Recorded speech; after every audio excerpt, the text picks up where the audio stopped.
A lawmaker working for a lobbying firm. It's April 15th, 2024, and these are your headlines.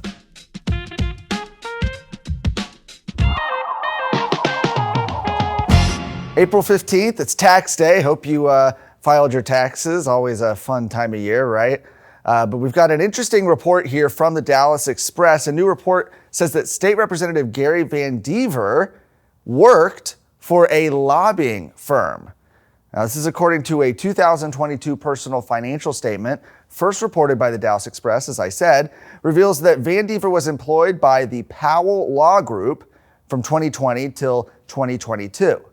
According to the firm's website, the group offers, quote, turnkey public policy and government affairs programs for school district leaders and businesses in the education space who want to influence local and state legislative and regulatory matters. Now, if you're not used to reading some of this language, let me tell you what this means in Austin speak. That means lobbying, okay? Government relations, influencing regulatory, legislative matters. In fact, their firm even says it. They use the word lobbying.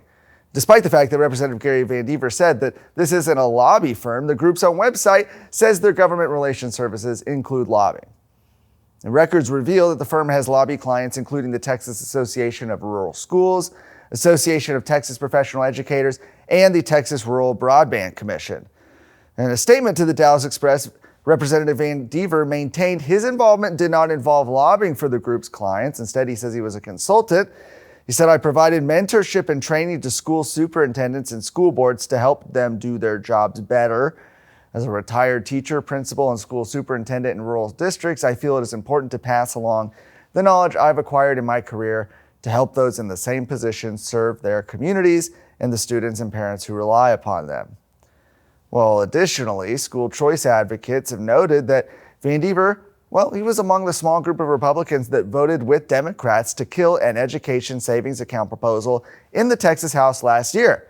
Several of those Powell Group's clients, they've opposed school choice.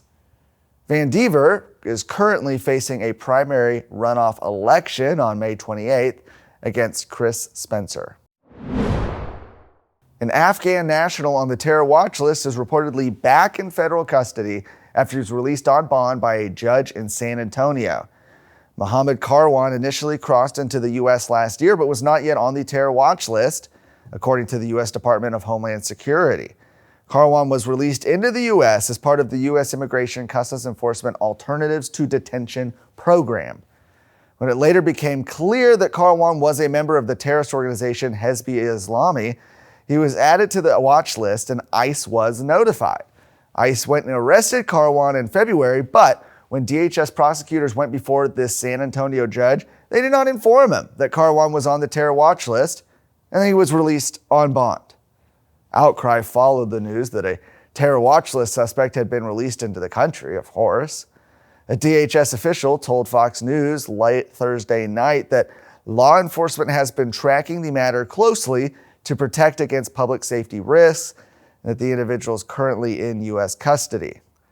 Well, meanwhile, Senate Bill 4, our own Texas state law passed last year, making it a state crime for individuals to enter the country illegally, is currently on hold as it awaits further review by the United States Fifth Circuit Court of Appeals. They've been called the Texas Kingmakers. They're the biggest political force in the Lone Star State. And most Texans have no idea who they are, what they want, or even that they exist. Hubris, the Texas Kingmakers, a documentary by Texas Scorecard, coming April 17th. City employees in Fort Worth can become Diversity Matters champions. How do you like the sound of that? As part of the local government's cultural awareness program. It's according to a flyer from the city's Diversity and Inclusion Department showing that 6 different events employees can attend, including LGBT Pride Month, Juneteenth, and Hispanic Heritage Month.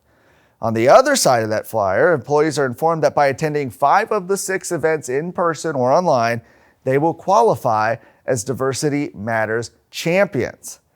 An employee attending in person will have to sign in to receive credit. Those attending online must send a comment about something you learned or liked from the program. The cultural awareness programs are organized by the Diversity and Inclusion Employee Committee, which was created by the city manager's office. The committee is comprised of one employee from each city department selected by the department's director.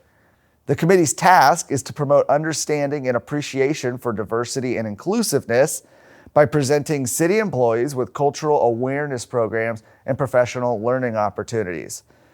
Well, Tarrant County Republican Party Chairman Beau French has called on the city to disavow these sorts of programs.